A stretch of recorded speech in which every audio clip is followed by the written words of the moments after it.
Welcome to Tales from the Fandom, a podcast that brings a special guest out of the multiverse and straight to you. And now your host, David Ginsburg. Hello, everybody, and welcome to a special episode of Tales from the Fandom. I am joined by Kimi of Golden Lasso Games, and we are here to talk about her current active live Kickstarter project that you need to go back and check out. Well, check it out first and then back it. Or you can do either or. It doesn't matter. We are here to talk about Decuma and why you should get it, what you're going to use it for your tabletop role-playing game. And Kimi, thank you so much for coming on the podcast again. No problem. I'm really excited to be here. I'm super excited to have you. If people are checking out the schedule and you're wondering why I said again, it's actually because Kimi's episode comes out in a week after this episode releases. So you'll be hearing from Kimi talk about her fandoms and her band that she's in and all sorts of other projects that she's done. But today we are here to talk about Decuma, the Kickstarter, Golden Lasso Games. And I guess I wanted to just jump in and how did you decide that you wanted to start a tabletop role-playing business? Well, I've been creating tabletop content for over a decade now, but in the form of like podcasts and streams and advice shows and blogs on the internet, articles about it. I never thought about becoming like a creator of actual games before. But lately there's a big indie scene that's kind of booming in tabletop gaming right now, especially with like things like Kickstarter and Discord, and all these things are kind of connecting people who've never really connected before. So there's been a really great kind of renaissance in the tabletop RPG community lately of independent creators who've been able to connect with each other online through Discord, and then with all these independent projects that can be backed through crowdsourcing. Mm-hmm. It's really just letting people do things that no one ever thought they could do before. So, we've had a kind of a zine culture for a long time, which is like small little games that people would publish. And you might be able to go to a convention and buy like paper copies there or go to their website and buy it. But Kickstarter and social media has really just tripled, quadrupled, exponentially grown the audience for those things. And especially with PDFs now, you could send, whole games to people and never have to print anything. And it's free to send it to them. So it's just really created a fantastic community. And I've been lucky enough to meet some wonderful people who are part of that community and really be inspired by the projects that they've done. And so I was like, I started playing some of these indie games, some of which were written by my friends. And I just started like thinking, hey, this is really neat. And then I got this idea for Decuma. And that was sort of what kicked it off. I started just kind of brainstorming on it and came up with the idea and kind of, tossed it out there to a couple other creators that I know. And they were like, no, we think this is a really good idea. Like, this is something we haven't really seen before and could be very useful. So then I was like, okay, well, maybe I'll work on it. So I started working on it. And I was like, okay, I guess I'm going to have to do a thing. So I started Golden Lasso Games, which comes from, I'm generally known as Golden Lasso Cosplay because I cosplay Wonder Woman a lot. So it seemed like a very natural segue to naming my gaming company after all my other nerdy hobbies. That is one of the things with Kickstarter and with the tabletop role-playing game. And I've talked with a number of creators when they are launching their Kickstarter, whether it's like before or during their Kickstarter, to have these special episodes. And I love being a part of it. I love getting to, even if it's just one person that listens to this episode and is like, dang, that sounds really cool, and backs it, I feel like I've accomplished something to help the community out. But it's definitely something where, and I think, I can't remember who said it, is definitely a conversation I had where it was, we're in this like golden age of tabletop role playing where if you want a game, any type of game, it's probably out there somewhere or somebody's working on it to make it.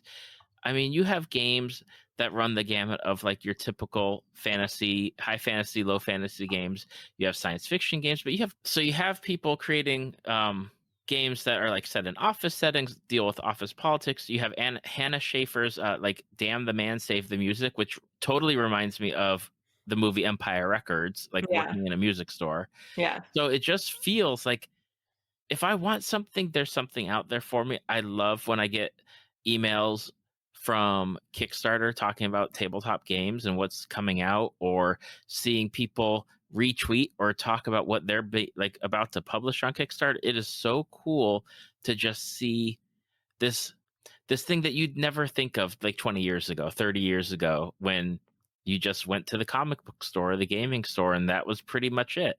Yeah, and it was usually D&D and then eventually like Pathfinder. So finding this, I mean, there are so many games out there, like you were saying, and websites like itch.io, like itch.io is what we call it. Like that's an online gaming hub that was meant for independent video game creators. But tabletop gamers have found a space there too. So there's this huge community there, and people are publishing their games for $1 to $10 or whatever they decide to put it on there for. And there's games about this, like people will sit down and write a game that is inspired by something that's happening in politics. Like there was a whole bunch of games about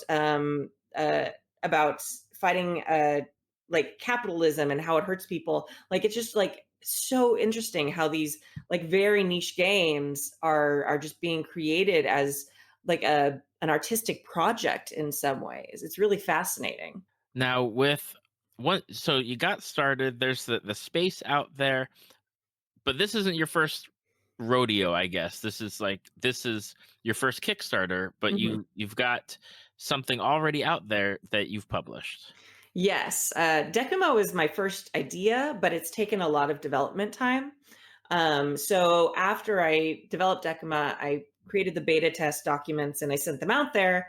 And we were lucky enough to have people all over the world who are interested in trying it out, but that takes a large number of months. In that time, I was on Itch.io, and they have what are called game jams, which is like they're not competitions because nobody like wins, but it's like, hey, 2 weeks is your deadline, and there's the theme of this week, of this jam, and everybody makes games based on that theme. And sometimes it's something really out there. Like sometimes it'll be like rainbows, and sometimes it'll be something very specific, like being a 5-year-old bear. It's like very specific.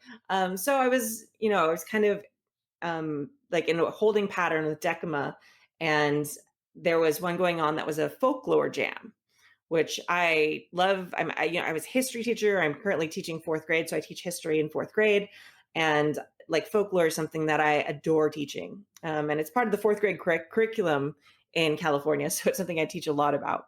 And so I was like, okay, I'm going to try this. Like 2 weeks. I haven't ever written like a whole tabletop RPG system. Decuma is more of a tool that you use to set up for a tabletop role playing game. And so I was like, okay, I'm going to try this. I'm going to write the mechanics and everything. So I wrote, I'm still trying to name the system because I want to create other games in it because I really adore the mechanics that I came up with. But it's called Virgins and Vixens. And it's basically about correcting the tropes of women in fairy tales, folklore, and myth from around the world. Because no matter where you look at mythology or folk tales or fairy tales, there's these very clear patterns of how women characters are treated. They're the prize. They're like the princess who the prince gets at the end after he slays the dragon, and she doesn't really have any agency at all, but she's really pretty. Who cares if she likes him because he killed the dragon. Then there's Mhm. like the other side of that, like the vixen side. There's like the temptress. There's the witch who's evil because she's got knowledge and all these things. And all these stereotypes, no matter what cultures you're looking in, are very clear. There's always exceptions in every culture, but it's more the exception than the rule. So the idea was, rather than, because people were writing stories based on specific stories, I was like, let's look at these tropes and these patterns in all of folklore. So that's what I did. And as you play, you start off as one of the tropes. You're like, the prize princess or whatever you are. And there's a set of descriptor words. You're charming, you're beautiful, you're helpless, and you get 5 descriptor words. And as you play the game, you get improvements, and basically eventually you get to cross out some of those words you don't like that describe you, and they give you mechanical advantages, the words that you have selected. And then it's like, okay, I'm not helpless anymore, so I'm still nice, I'm still beautiful, I'm still charming, but I'm capable. So you get to then add a new word that then helps you mechanically with your dice rolls. Ooh, that's awesome. It's very fun. I'm looking forward to doing some kids games with it, because it's actually, I guess, forever a teacher. It's actually a really great way to work with vocabulary with kids too. That sounds really cool. I'm going to have to check it out after we finish recording this podcast. Yep. So you had Decuma first. Yes. What was the inspiration behind it? Well, I found myself I love playing a ton of different role-playing games. A lot of people play like Dungeons and Dragons, and that's what they're most familiar with. I've played lots of D&D, but I've also, sampled this huge buffet that we were talking about of other more independent games. And one of the things that I really fell in love with a lot of these more independent games there are mechanics during character creation to set up backstories and connections between the characters at the table, like all the characters that are there in the party, and with the world around them. And I was finding that I was really missing that when I was going back to systems like D&D, because you kind of are like, okay, you all meet in a tavern is generally like the way that starts. And so it's like, oh, I miss playing like Powered by the Apocalypse games, where when I sit down for that first session, I know that my character and this person's character have been friends since they were in kindergarten, but they didn't know that they had superpowers until they were in junior high. Like there's all these little things that just kind of help your character and the other people at the table. So you don't have to play the first couple sessions of, oh, I don't know if I trust that elf, since I'm a dwarf. Oh my goodness. Yes. And it's kind of like a silly thing, because you're like there, and probably most likely these are people pretty well. At least you see them for gaming, if they're not like some of your best friends. And sometimes I guess it's fun to role play like the not trusting thing, but it gets old starting like every campaign that way. So I found myself stealing some of these mechanics from other games, and when I was GMing, and bringing them and starting these other systems with these mechanics that were stolen from other games. And sometimes it works well, and sometimes it didn't. So I was like, there should be like a system agnostic tool that you could use for any system that does this. And I was like, oh, I could make that. And that's kind of where I got the idea. Now, how did it go from the idea of what you just laid out, like getting the characters connected and backstoried, and the stuff that just sometimes is really annoying, like, stop stealing my stuff, we are party members, let us be friends, or grudging acquaintances that we're adventuring with. Mm-hmm. But how did you decide on a tarot deck? Well, I really like the card mechanics. There's a whole bunch of really popular independent story games right now. There's one called For the Queen. There's one called The Quiet Year, and there's a few others that incorporate card mechanics rather than like dice rolling. And the cool thing about card mechanics is you're not going to get repeats, which is really important when you have some sort of question mechanics. If you have a dice table and someone's rolling a dice and you're asking questions, you can roll a 12 and someone else can roll a 12 and you get the same question. Mm-hmm. The thing with card mechanics is once someone draws a card and puts it aside, it's gone. No one else is going to get that same question. And I thought that was really an important aspect of it. I also wanted it to be really easy to carry around, because I wanted it to be a tool rather than a game. Like, it is a game unto itself, but rather than like another big old book you have to lug around with like your 8 other D&D books. So the whole thing fits into a little card box, and that's all you really need to play. And the idea of tarot is just kind of thematic. Well, it is also practical, but thematically it's like you deal the cards and you slowly flip them over, and it's almost like a tarot reading. Like destiny is kind of like deriving your campaign, which, I don't know, it's kind of neat. I don't necessarily, I have friends who absolutely believe in tarot, and one of my friends, Mac, who's one of the teammates on Decuma, is an expert in as a professional tarot reader. But myself, I've always kind of seen it as more like helping with introspection, like Hmm. an ink blot test or something, where you see it and you're like, oh, I must be thinking about that interesting thing, and it kind of gives you some self revelation. Um, but it also helps because there's 78 cards in a tarot deck. So there's many, many more than in like a poker deck, which is 52. And they have kind of, and there's 5 suits in a tarot deck as well. So that lent itself to splitting it up into 3 different sections in a way that 4 suits in a regular card deck didn't split as evenly. You went with the tarot deck, which I love.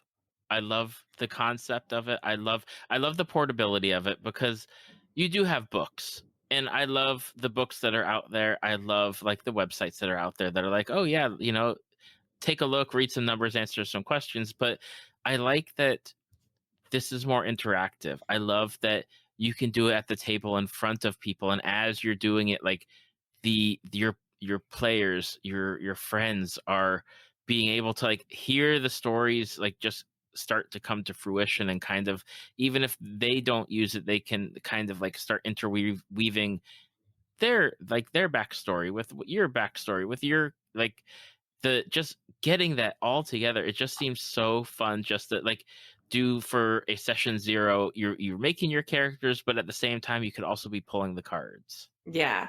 Well, Decuma creates 3 things. It creates the character connections, it creates the location and details about the location, and then it creates your world dynamics. So, I feel like we've talked about character connections a lot, but I feel like we've talked about character connections already, but the location creation is interesting because it's not just physical aspects. So, as you're playing, you get NPCs are created, you get cultural things like, what is one slang term we use when things are going well in our location? It's easy for us to think of modern ones, like we say, oh, that's cool. But like, what do they say in this place that you're at? Like, if you're on a generation ship that, you're 5 generations from Earth, they're going to have developed their own, kind of cultural quirks, as it were, and things like that. And then also, as you play, if you want to, you can get a piece of paper out and draw like a map, not necessarily like a battle map, although you can if you want to get into that level of detail, but just a reference point so everyone knows in their minds where things are. I ran a game years ago at a convention where it was like a table full of strangers, and it was and it took place at a high school. And it was one of the things where I didn't have a map out because the system I was using didn't have battle maps. But I realized everyone there, about 25 minutes into the game, I realized everyone there was picturing their high school, and it was all different. Hmm. So it's like when I was thinking how I went from the gym to the computer lab or whatever it was like, oh, okay, I know exactly where that was, and someone else is like, wow, I don't think they could make it that fast, and I was like, wait a minute. So then we like drew it out, but just that shared understanding, even if it's not like a Monet work of art, just having it in front of you, and so everyone kind of knows the general location. Like, oh, we know the saloon is right next to the sheriff's office, and that's down the road a little ways from the mayor's house or whatever. Just so everyone kind of knows where things are. It just really helps move the campaign forward. And then the world dynamics are kind of the party's relationship to the world. Do they have allies? Do they have a good reputation or a bad reputation? What kind of brought them together? What keeps them together? Those sort of things that some of them have to do with character connections, but it's more also them as a collective group interacting with the world around them. I'm so excited for this, because as you're talking, I'm constantly like looking at your Kickstarter page, just because I like looking at what you've got and what you've written down. And I know it's hard for people to listen to this podcast as an interview podcast and not get the sense of, you're hearing it, but there are a number of actual play podcasts that have used your Decuma cards. Mhm. And I just want to make sure that if you go on to the Kickstarter, which is linked in our show notes and on our Facebook page and website, you can click on those links that Kimi's got up there, and you can take a listen to different actual play podcasts use Decuma for their games. And I'd highly recommend that, just that way you can get a sense of the feeling of what these cards will do at the table for your group. Because as much as I love talking about it and gushing over like how much I want it, these other people have used it, and I honestly think go listen and take some time to see how it works, because I think people really enjoy it Yeah. after you listen. As far as Decuma but you're not the only person behind Decuma, right? Like there's more people. Right. I have a team of amazing women who are working with me on it. I wrote Decuma and created it, but I have 3 of my best friends who I just happen to like have the best, most amazing skill set ever for this. My friend Samantha Terry is a fantastic artist, and she's done work for Blizzard, DC Comics, a bunch of different things. She designs everything from textiles. I own like 3 Wonder Woman jackets that she designed for DC Comics. Nice. Yeah. And she does like pattern drawing for fabrics and all these other things. And she's drawing all of the cards for Decuma.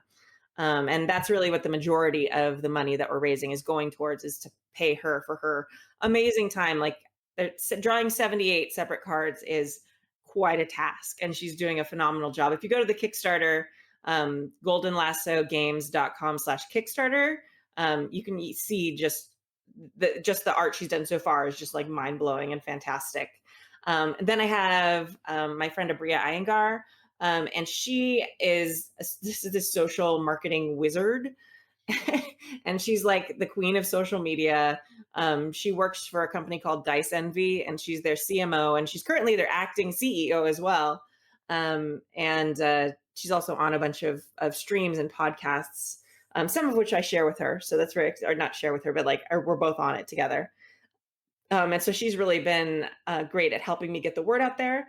And she also is like that friend where, like, I guess it was over a year ago now, I was like, I was sitting there and I'd made like all these crazy scribbly notes because I had this idea, and some other people said it was a good idea. So I finally sat down and like wrote it all out in a notebook, which was a nightmare to play with. But she's like the friend that, like, one of the 3 friends that I called. I was like, okay, so what are you doing tonight? If I buy food, will you come and try this weird thing I wrote and see if it's any good? So she actually was in like that late night, middle of the week, like no planning, first Decuma session on my friend's coffee table. And since then, she's just played it more than just about anybody else and given tons of amazing feedback and helped drive the direction it's been in. And she's also one of our, like, given me some really great notes, like sensitivity notes about incorporating people of color and making sure that none of the questions alienate or leave people out at all.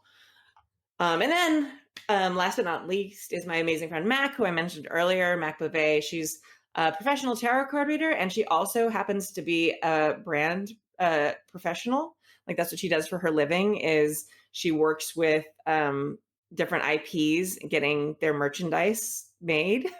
So she was like double whammy, perfect person to add to the team, because she's been instrumental in me finding great, very professional companies to make the product, and also all the rewards that we have for the Kickstarter. So this has been, I just lucked out. I have a really amazing friends, and they all were like, sure, I'll totally be on the team. So it's very exciting.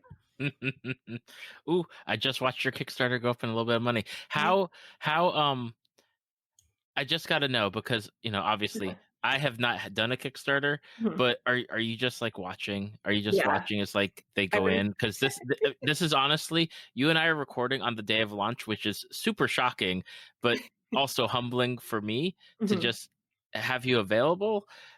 The Kickstarter's been live, what, 6 hours as we're recording this at this point? 4 hours. 4 hours. Yes. 4 hours, and you are nearly 60% of the way to the goal, which is incredible. Very exciting. I know. Like, I've been involved. I've helped with other Kickstarters before. So have the amazing women on my team.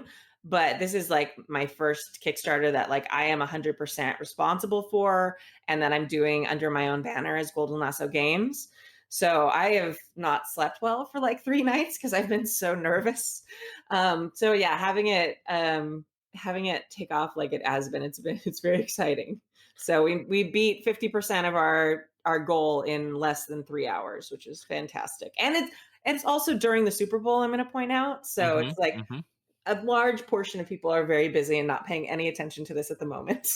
But they will. They will. Yeah, I'm waiting to see what happens to that number like after the game is over, honestly. Now, I want to talk about pledge levels because it's always one of those things where you go into the Kickstarter, you're reading it, you're like, okay, this sounds cool. And then you get to the pledge levels, and it depends. I mean, and we talked about this before we started recording. Like I've had to swear off like the PDFs. Like I Mhm. can't do it. I've got too many. I love people's projects. I want to show them support, but at a certain point, they just go into a folder that's like my random Kickstarter folder, and I never open them. I never really read them. Yeah. Um, but I love physical stuff, and your entry level for the physical deck, which is wonderful, is $25, Yeah. and that feels like it's just right. Like it's you're getting this great deck of cards, and not only you're getting it like the actual deck, but you're getting the digital PDF for it as well. Yeah. That was really important to me because I want it. It's a tool to help you with other things. And there's so many. We all look at those amazing, RPG books that are like, oh, this beautiful game I'd love to try, but it's like $75, and you're like, I don't know if it's beautiful, but I don't know if I'll like the game. Why would I pay $75 for something I don't even know if I'll like it yet? So it's really important to me to just have it be attainable, and have like the production costs taken care of, have the percentage to, pay Samantha really well for her time, because paying artists well is something that is very important to me. Hmm. And then, enough to cover Kickstarter's fees. And we do have a pledge manager we're going to be using so that people can do add-ons and deal with shipping and all that stuff. So like at the end of the day, most of it's going to be taken by other stuff. So it's like, if that's the case, like make sure it's affordable. Like that's what I wanted. So it's like right now we have almost 100 backers at that $25 level, because it just makes sense. Like when I'm looking at, like, I backed a bunch of projects on Kickstarter. I'm there for the product. Like once in a while they'll have like extra rewards that are like really cool that I really want. Um, but most of the time you're there because you like what they're developing. So I just wanted to make sure that the level that was like the main product was something that like anyone who's curious could jump in on without hesitating too much. Absolutely. And I want to run over a few of the other pledge levels because I think they're really cool.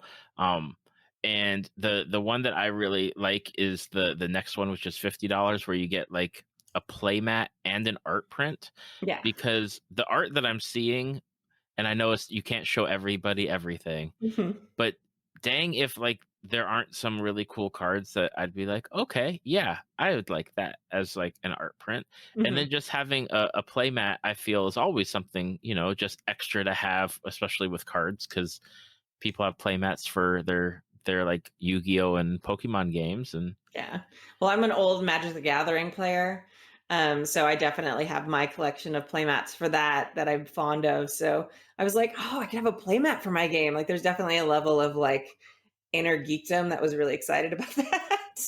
So yeah, so if you scroll down, you can see kind of the render of the playmat. It might the design might change since it's still a render, but it's the star card, because mhm. that's kind of like my favorite one so far. I mean, they're all amazing. They're not, I don't know if I have a favorite, but that was the most iconic, and that was the first one she did. So as kind of like a sample for me of, hey, I think this style would be great. So it's just kind of the one that's iconic for me of the game, because it was the first card I saw and fell in love with. I also wanted to mention that the $100 pledge is great if you're doing like online gaming with anybody, because you get the digital version of Decuma in Tabletop Simulator, Yeah. which is something on Steam. And I have to say, like you mentioned that Tabletop Simulator is about $19, but that sucker goes on sale like Hmm. almost any time, and you can pick it up for like super cheap. Oh, nice. Yeah. And I feel like if most people that I know have already picked it up first, like during a sale time, because they're like, "Oh, do you have Tabletop Simulator? I have Tabletop Simulator," Mhm. and it feels like something where if you are using that for your role playing or getting together or doing something like that, that is worth it right there. Of getting you get the cards, you get the digital PDF, you get the play mat and the print, and you get like map templates and assets and all sorts of other stuff, and have this as a digital like access use for it. Yeah. Well, it's one of these things, like I went through so many drafts of all the things, of all the levels. And, I was sending them out to friends and to people who'd done successful Kickstarters in the past. And one of the pieces of feedback I got was like, hey, you have a whole lot of stuff. Like, I had pins and I had like all these crazy things because I was just like, throw all the things at it. People will like it. One of the one of the pieces of feedback I got was like, hey, like try and tie in as many of the rewards as you can to actually playing the game, which was, I think, one of the best pieces of advice I got for running Kickstarter. So if anyone's listening to this, even if you're not interested in backing Decuma, like think, and you have an idea, like you can do the thing, try the thing and make a thing. But if you're going to do Kickstarter, like try and tie in the rewards as much as possible. So like we have the print and but like the play mat, like you could actually use that while you're playing.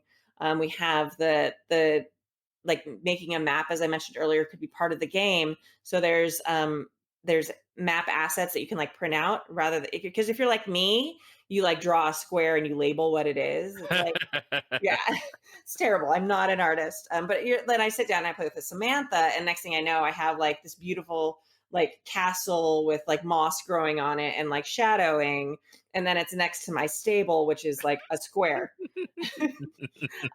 So you can print out these assets, and just cut out pieces. Like I'm gonna have Samantha draw a whole bunch of little things, like almost like clip art, but not exactly. And then you can be like, oh, we need a graveyard. Oh, here, we'll cut out the graveyard and we'll glue it down. So then you get a Samantha quality map if you're like artistic level of me. So Oh man, like I could have a grid, Mhm. and I still can't draw a straight line on the grid. I know. I don't know. It's just not. I did not get the drawing gene. I got the question writing gene though, so that helps. Well, there you go. I mean, this is it for what you've got here. Yeah.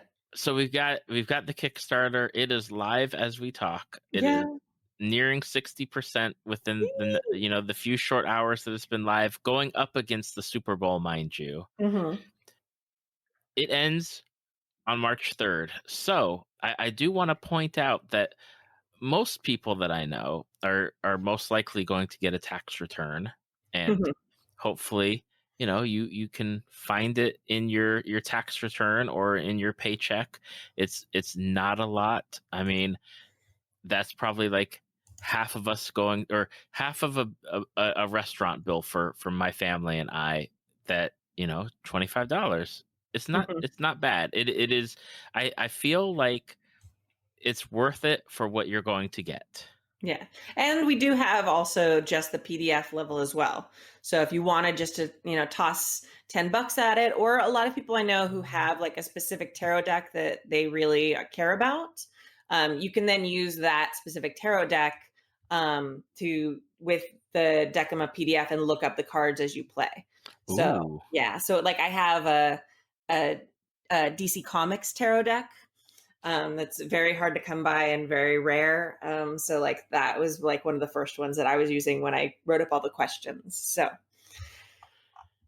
That is awesome, and I apologize for overlooking the PDF deck. Like, I was so focused oh, on that okay. that Yeah. physical. But yeah, that is awesome, because I know that there are games out there that I've picked up with the PDF where they're like, "Oh, you don't have the cards, but if you look at the playing deck, it'll tell you like the next prompt essentially." And Mhm. I like that. Like that's another cool thing that you can do. Like, especially, and I know people are very attached to their tarot decks, the ones that do have them and or collect them. Yeah. I mean, they're from what I can tell very special, like, connections to them. Yeah, absolutely. So that kind of gives them a way to play it with the tarot deck pterodactyl. Oh my God. That gives them a way to play Decuma with the tarot deck that they, have bonded with and feel comfortable with. Absolutely. All right, Kimi. So people want to go back Decuma. What should they do? They should go to goldenlassogames.com/Kickstarter. And you'll go there. You can see the video we made.